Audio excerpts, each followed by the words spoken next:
¿Qué cosa paranormal les ha pasado? He contado esta historia antes en Reddit. Mi tía se suicidó cuando yo tenía poco más de 20 años. Regresé a casa de la universidad para llorar con la familia y ayudar. Como no tenía mi propia habitación o cama, dormí en el sofá durante mi estadía. El diseño de la casa es importante, así que perdone la barra lateral momentánea. La puerta del garaje se abre a la sala de estar que comparte un plano de planta abierto con la cocina. El sofá se usa como un divisor entre los espacios, flotando libremente en el medio del espacio de espaldas a la cocina. La cocina es de doble altura que está abierta a un entrepiso del segundo piso, de modo que si está saliendo del dormitorio principal, puede mirar por encima de la barandilla hacia la cocina o en diagonal hacia la sala de estar. Entonces, estoy en el sofá con mis sábanas y mi almohada, mirando estrellas de empeño en silencio y tratando de conciliar el sueño cuando tengo esa sensación de escalofrío. Es como cuando estás leyendo historias de miedo y solo tienes que mirar detrás de ti o en una esquina o algo así. Trato de ignorar el impulso, pero finalmente cedo y me levanto del sofá hundido para revisar la parte de atrás y entrar en la cocina, esperando que no haya nada allí. Estaba completamente desnudo sin genitales. Piel tersa grisácea, casi azulada, que los focos de los muebles de la cocina hacían casi transparente sobre sus costillas y pulmones. Recuerdo claramente haber visto el rápido aleteo de su respiración. Sus ojos y su boca eran agujeros negros e inclinados, como si le hubieras amontonado toda la piel de la parte posterior de la cabeza y la hubiera tensado. Sin cabello. Y los brazos y los dedos estaban alargados, de modo que colgaban más allá de sus rodillas. No hizo nada, solo me miró con la boca abierta, pero recuerdo sentir tanto miedo que no debería estar mirándolo. Después me desperté. Nunca recuerdo quedarme dormido, pero rápidamente salté del sofá y encendí todas las luces de la cocina de abajo. Por supuesto que no había nada allí. Tuve este mismo sueño 2 noches más. Siempre lo mismo, increíblemente lúcido. Nunca recuerdes la transición de ver la televisión a dormir. La cosa nunca se acercó ni hizo nada, pero siempre se despertaba con pánico. Ahora, naturalmente, mis padres tenían curiosidad por qué todas las mañanas bajaban las luces y cuando todo finalmente llegó a un punto crítico fue cuando mi madrastra y yo estábamos desayunando solos. Mi padre ha llevado a mis hermanos menores a hacer algo divertido para que no piensen en el funeral que se aproxima. Mi madrastra no es muy espiritual, más una mamá futbolista que una mamá hippie. Ella me acorrala y me pregunta qué ha estado pasando, si estoy bien, etc. Le explico que he estado teniendo pesadillas y empiezo a divulgar el sueño y puedo decir que quiere hablar e interrumpir con mucha urgencia. Ella explica, un poco asustada, que también ha estado teniendo pesadillas.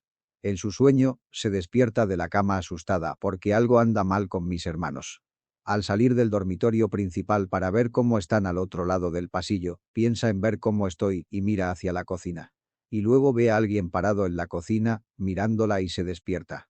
Si bien mi madrastra no es espiritual, mi abuela sí lo es y había quemado salvia en la casa de mi tía donde se suicidó para limpiarla. Ella dejó una caja con las cosas de mi tía 3 noches antes, cuando comenzaron los sueños, y había dejado algo de la salvia quemada allí. Fue casi completamente sordo, nuestro acuerdo de conseguir la salvia y quemarla por toda la casa, riéndonos de nuestras tonterías, pero bueno, nunca más tuve pesadillas después de eso. Ni puta idea. Obviamente puedo racionalizar que el duelo le hace una mierda rara a la gente. Tal vez solo era mi psique alucinando con parálisis del sueño, ¿quién sabe? Mi madrastra y yo sabemos que fue realmente extraño y muy aterrador. El dinero apareció misteriosamente cuando mi madre estaba en necesidad sin que yo supiera que ella estaba en necesidad. Cuando era un niño pequeño, jugaba en el patio y el dinero simplemente entraba en el patio de vez en cuando. Siempre fue un billete de $20 y esto fue alrededor de 1967, por lo que $20 rindieron mucho. La gasolina costaba 25 centavos el galón y con esto se podía comprar un carrito lleno de comestibles. Éramos muy pobres y mi madre estaba luchando para alimentar a 6 niños sin la ayuda de mi padre, que fue expulsado por estar borracho. Vivía en el campo y el vecino más cercano estaba al menos a 1/2 milla de distancia y estábamos rodeados de campos de maíz, por lo que no había lugar para que entrara este dinero al azar. Ninguno del resto de mi familia encontró dinero. Solo fui yo. Luego, cuando tenía alrededor de 11 años, 1973, más o menos, mi hermana mayor se había casado y mi hermano mayor trabajaba en una estación de servicio que era propiedad del hermano de su esposo. No recuerdo por qué, pero me subí a mi bicicleta y fui allí una tarde de finales de verano. Estaba a unas 2 millas de distancia, así que fue un viaje largo para mí. Había una pequeña tienda de conveniencia en la esquina de la que venía y tenía una cabina telefónica en el estacionamiento cerca de la carretera. A medida que me acercaba, escuché lo que sonaba como el tintineo de monedas y se hizo más fuerte a medida que me acercaba. Me bajé de la bicicleta y revisé la ranura para monedas y estaba llena. Mientras lo vaciaba, se seguía llenando. Llené los 2 bolsillos delanteros, los 2 bolsillos traseros, el bolsillo de mi camisa y aún había más, así que me quité el calcetín y lo llené hasta la mitad antes de que finalmente se detuviera. Empujé mi bicicleta a la gasolinera y se lo expliqué a mi hermano y le mostré todas las monedas. Van a una caja y vacié todo en ella y me hizo mostrarle la cabina telefónica porque no me creyó. Pensó que yo lo rompí, pero aún estaba perfectamente intacto. Volvimos y lo contamos y valía $127 de cambio. Para aquellos que no entienden cómo esto es paranormal, esta es un área muy rural, por lo que el teléfono no se usaría tanto. En segundo lugar, si sabe cómo funciona un teléfono público, tiene un mecanismo que retiene el cambio mientras se realiza la llamada y luego lo vierte en la caja de monedas cuando se completa la llamada. El único en los trabajos de devolución de monedas es en monedas en el mecanismo de retención. Alguna moneda en la caja de monedas no puede regresar a través del sistema y la caja es pequeña como las dimensiones de un iPhone acostado y tal vez de 2 a 3 pulgadas de profundidad. Entonces, incluso si de alguna manera pudiera volver a saltar fuera de la caja, engancharlo físicamente no puede hacerlo, solo tiene suficiente para quizás 2 bolsillos a su máxima capacidad. Y el mecanismo solo puede contener quizás $1 en cuartos antes de que se llene. Entonces, ¿de dónde vienen todas las monedas? Nunca pensé en eso cuando era niño, pero lo recordé hace un tiempo y ahora me doy cuenta de que no debería haber sido posible. El hermano de mi cuñado dijo que gasta mucho cambio en la estación, así que me dio facturas en papel para llevar a casa. Mi hermano puso mi bicicleta en la cajuela de su auto y me llevó a casa y le di el dinero a mi mamá y después de algunas explicaciones mías y de mi hermano mayor, ella me creyó. Le dije que usara el dinero para las cuentas y la comida y ella dijo que era un milagro. Se había atrasado con las facturas y las compañías iban a cortar el gas, la electricidad y el teléfono, pero ahora podía pagarlo en su totalidad y seguir comprando comestibles. Empezó a llorar y nos abrazó a los dos y siguió diciendo que era una respuesta a sus oraciones. Literalmente, nunca lo cuestioné y simplemente pasé mis días ajeno al mundo y nunca volví a pensar en eso. Era solo otra cosa extraña en mi extraña vida. El dinero apareció cuando se necesitaba. Una vez, cuando tenía unos 16 años, estaba en la cocina haciendo tostadas y mi mamá estaba a mi lado en el fregadero lavando los platos. Ambos estábamos frente a la pared cuando mi hermano menor gritó va en mi oído extremadamente fuerte. Mi mamá inmediatamente comenzó a gritarle cuando me giré para golpearlo cuando mi puño golpeó nada más que aire. Ambos nos dimos la vuelta y mi hermano estaba sentado en la mesa al otro lado de la habitación de color blanco fantasma mientras preguntaba ¿qué diablos fue eso? Nuestra casa tenía solo 20 años en ese momento y éramos solo la segunda familia en vivir en la casa, por lo que no tenemos idea de qué gritó y por qué decidió hacérmelo. Esto me pasó a mí cuando tenía 12 años. Estaba mirando los platos y sentí algo soplar aire en la parte posterior de mi cuello. Mi cabello se movió un todo. Por alguna razón pensé que era mi hermano el que estaba jugando conmigo. No me di la vuelta y dije, córtalo. Volvió a lavar los platos. Sentí algo frío besar la parte de atrás de mi cuello. Me di la vuelta como, guatafa, y no había nada allí. Salí corriendo de la cocina y le dije a mi mamá que estaban pasando cosas raras. Ella me dijo que simplemente lo ignorara. Me senté en el sofá junto a ella. Teníamos una mesa de café de vidrio frente al sofá y yo tenía una taza de jugo o agua sobre ella.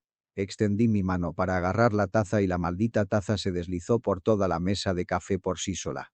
Pasó de derecha a izquierda en un movimiento deslizante. Mi mamá y yo nos congelamos y luego dije, mamá. Ella estaba como si solo hiciera eso porque el fondo de la taza estaba mojado. Recogí la taza y el fondo estaba seco. Yo estaba como, mamá, no está mojado en el fondo. Ella dijo sí lo es. Dije, mamá. Ella dijo que no hables más de eso y luego fue y salvó la casa. Es divertido porque el año pasado ella dijo al azar. ¿Recuerdas cuando estábamos sentados en el sofá y esa taza se movió sola? Yo estaba como, sí. ¿Por qué me engañaste al respecto? Ella dijo que no quería que me asustara y que no sabía qué hacer en ese momento, jajaja. Pero esto realmente sucedió. Una vez me quedé sin gasolina en un barrio residencial, resulta que mi medidor de gas estaba averiado. Así que me deslizo tan lejos como puedo y termino estacionado afuera de esta casa.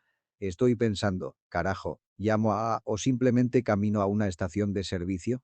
En ese momento, una mujer joven se detiene en el camino de entrada justo donde estoy estacionado. Salí de mi auto y ella me ve de pie junto a la acera con aspecto nervioso. Me pregunta si necesito ayuda y le digo que me quedé sin gasolina. Me mira como si hubiera visto un fantasma.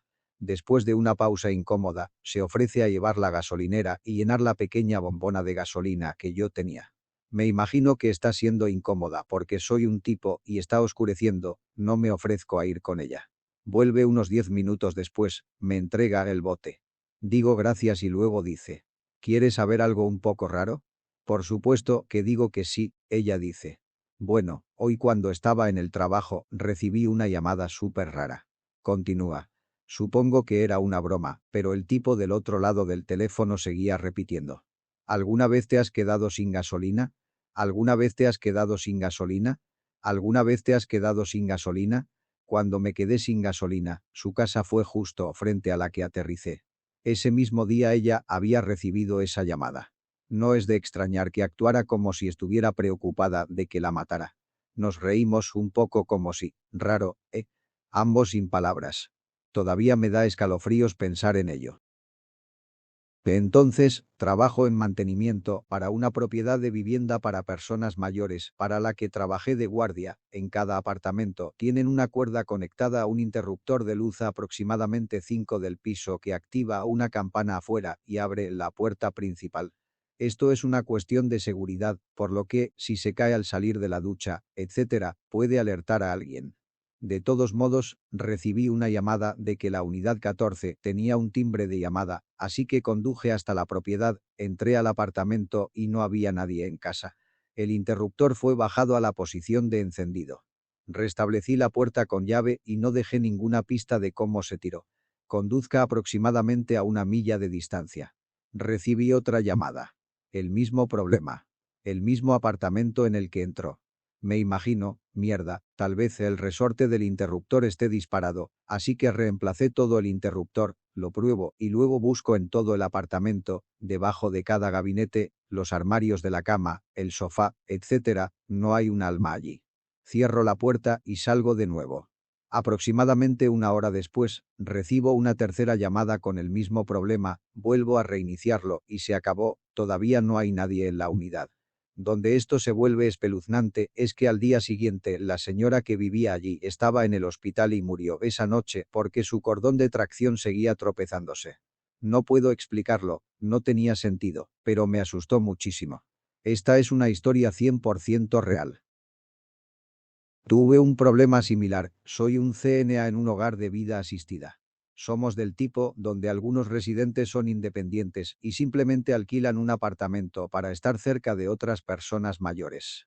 Una noche estoy trabajando solo en el turno de la noche, a las 7 todas las noches el mismo residente se va a la cama y yo los había sacado a la cama esa noche. Apago todas las luces excepto el baño como de costumbre, alrededor de las 23 de la mañana recibo una llamada de alarma para ese mismo apartamento. Entro y el residente me pregunta, ¿quién estaba en mi habitación? Les dije que nadie había estado en la habitación, pero luego noté que la luz sobre la estufa estaba encendida y no la había dejado encendida. Así que reviso el apartamento. Nadie más allí, asegúrele que está a salvo y váyase. Cerré la puerta y volví a bajar a mi oficina. Mientras atravesaba la puerta, vi por el rabillo del ojo que la puerta del ascensor se cerraba con alguien adentro, nadie más aparte de mí o los residentes deberían estar aquí, así que corrí hacia las escaleras y fui al segundo piso, el ascensor no se había detenido allí, así que fui al tercer piso por las escaleras. Lo mismo, nadie baja del ascensor. Así que busco en toda mi instalación. Tú hice, caminar por el exterior también, quería asegurarse de que un residente no hubiera salido al exterior de alguna manera. Nada. Toda la noche estoy caminando por las instalaciones cuando no respondo llamadas, pero los residentes decían que alguien estaba tratando de entrar en su apartamento o golpeando la puerta a la ligera. Así que me estoy cagando porque no hay ninguna razón por la que no hubiera encontrado a un residente que se preguntaba a estas alturas o alguien al azar en las instalaciones. Así que termino mi noche, me voy a casa y llamo a mi enfermera jefe más tarde en la mañana para explicarle lo que pasó. Ellos no ven nadie además de mí o las cámaras, ningún residente. Ningún visitante, solo yo, así que entro a trabajar al día siguiente para un turno de la tarde a las 2 de la tarde y comenzamos a ir de puerta en puerta para ver si reconozco a alguien, ya que solo vi un pequeño atisbo de su rostro. Estoy convencido en este momento de que era un fantasma porque acababa de morir un residente recientemente. No, resulta que un residente había estado deambulando por la noche durante meses sin que nadie lo supiera. Tenía un ataque de demencia y su marido no nos lo mencionó, así que se iba a los apartamentos. Toca las puertas tratando de encontrar su apartamento. Durante meses, la mitad del personal pensó que el lugar estaba embrujado debido a la frecuencia con la que los residentes se quejaban de pasos aleatorios en sus habitaciones.